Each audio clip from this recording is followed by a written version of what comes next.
इस कार्यक्रम के निवेदक हैं श्री सिद्ध क्षेत्र मांगी तुंगी जी, दिगंबर जैन देवस्थान, महाराष्ट्र।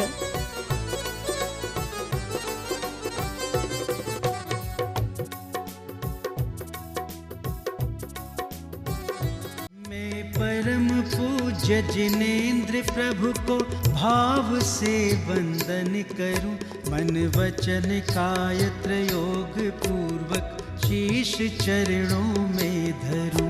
सर्वज्ञ केवल ज्ञान धारी की सुछवे और मैं धरूं। मैंने बताया कि रामचंद्र जी को केवल ज्ञान की प्राप्ति कैसे हुई। जब रामचंद्र जी को केवल ज्ञान की प्राप्ति हो गई, आकाश मंडल उनकी जय जयकार से गूंज उठा, उनकी गंधकूटी की रचना हुई। तीर्थंकर के समोसन की रचना होती है, महान आत्माओं के गंधकूटी की रचना होती है। तो भगवान अभी राम नहीं है, वो भगवान हो गए। उनकी जीव ध्वनि खुलने लगी। सीता जी के जीव ने प्रश्न पूछा, भगवान मेरा भविष्य क्या है?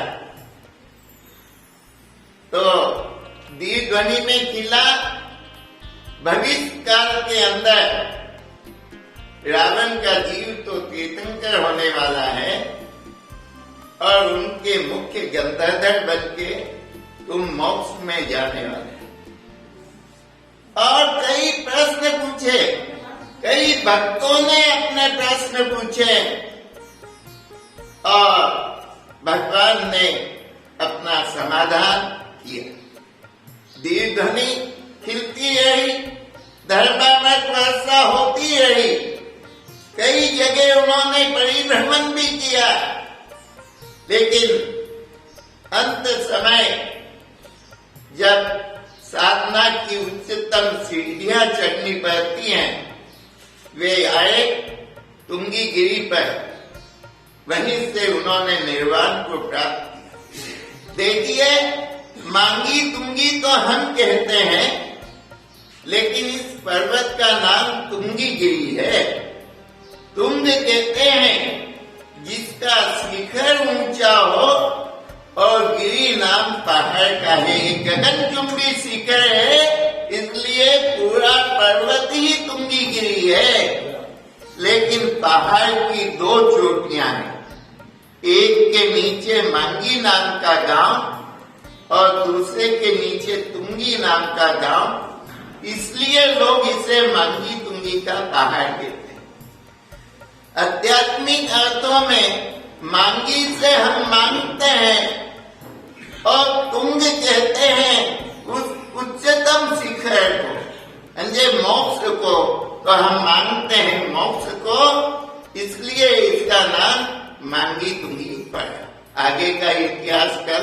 ओम नमो रते भगवते श्रीमते श्री पार्वती तीर्थंकराय द्वादश गुण फलवेष्टिताय शुक्ल ध्यान पवित्राय सर्वज्ञाय स्वयंभुवे सिद्धाय बुद्धाय परमात्मने परम सुखाय त्रैलोक्य महिव्याप्ताय अनंत संसार चक्र परिवर्तनाय अनंत दर्शनाय अनंत ज्ञानाय अनंत वीर्याय अनंत सुखाय सिद्धाय बुद्धाय त्रैलोक्य वशंकराय सत्य ज्ञानाय सत्य ब्रह्मणि धरणेन्द्र फणामंडल पंडिताय ऋषि आर्यका श्रावक श्राविका प्रमुख संभोपसर्ग विनाशनाय घाति कर्म विनाशनाय अघाति कर्म विनाशनाय अपवायमस्माकं मृत्युं चक्र विघ्न तेजो बलि शौर्य वीर शांतिं सर्वजनानंदनं सर्वव्यानंदनं सर्वोपदानंदनं सर्वग्राम नगर केट करवट मंडप पत्तन द्रोण संवाहानंदनं सर्वोपानंदनं सर्वदेशानंदनं सर्वजमानंदनं सर्वदुःखं अनहन दह दह भज भज वाज वाज कुट कुट शीघ्रं शीघ्रं कुरु कुरु स्वाहा। यत्सुखं सुषु लोकेषु व्याधिवशवर्धितं अभयं क्षेमम् आरोग्यं स्वस्तिरन्तु विधीयते। शिवमस्तु पर्वतदन्तानिस्लास्तु चन्द्रप्रभवास्तुति मल्लिवर्धमानं पुष्पवन्ता शीतलं विशुद्धनीमिनाथ पार्श्वदिव्यविजनं नमः। नित्यनेन मन्त्रेण नवग्रह शान्तर्थं गन्धोगन्धारावर्षणम्।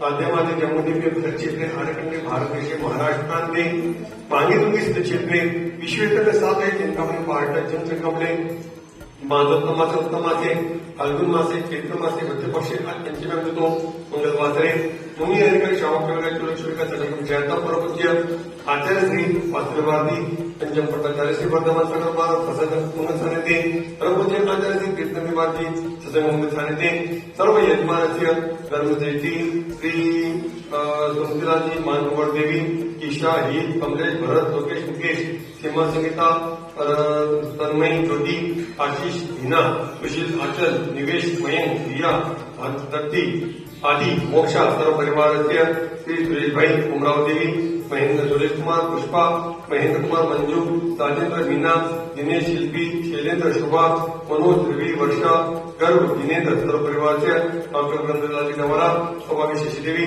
तस्कर डवारा परिवार से उपस्थित सर्वजन समुदाय से सर्व क्षेत्र सकल कंपनी समाज क्षेत्र शांति तुष्टि पुष्टि भगवान के अभिषेक के द्वारा,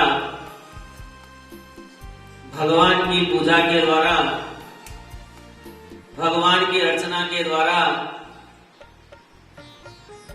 इससे भी अधिक क्या कोई सातिशय लाभ प्राप्त किया जा सकता है? क्या उपाय करें कि जो पुण्य अर्जन हो रहा है उससे कई गुना ज्यादा पुण्य की प्राप्ति हो जाए?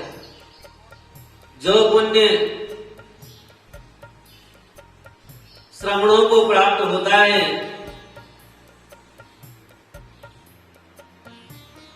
क्या वैसा भी पुण्य श्रावक प्राप्त कर सकता है? तो आचार्य रविशरण महाराज ने पद्म पुराण ग्रंथ में कहा कि जब सावक भगवान की पूजा करे,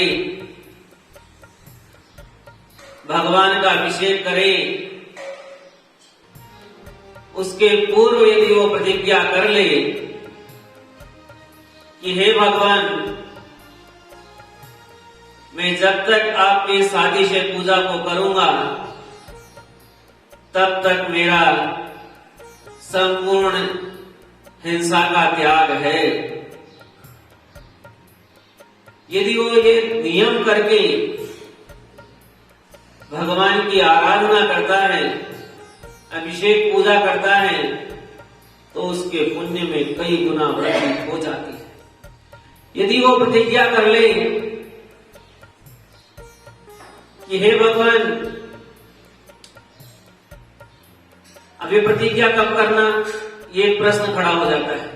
जब वो नहा धो करके शुद्ध वस्त्र पहन करके सामग्री की थाली सजी हुई हाथ में लेकर के और भगवान के श्रीमुख के सम्मुख पहुंच जाए और जब उनके चरणों पे लगी हुई रज को अपने उत्तमांग पर धारण कर ले, अर्थात जब वो मस्तक पर तिलक को लगाए, उस समय वो प्रतिज्ञा कर ले कि हे भगवान, जब तक मैं आपकी पूजा से निवृत्त नहीं हो जाता तब तक मैं सत्य महाव्रत का पालन करूं।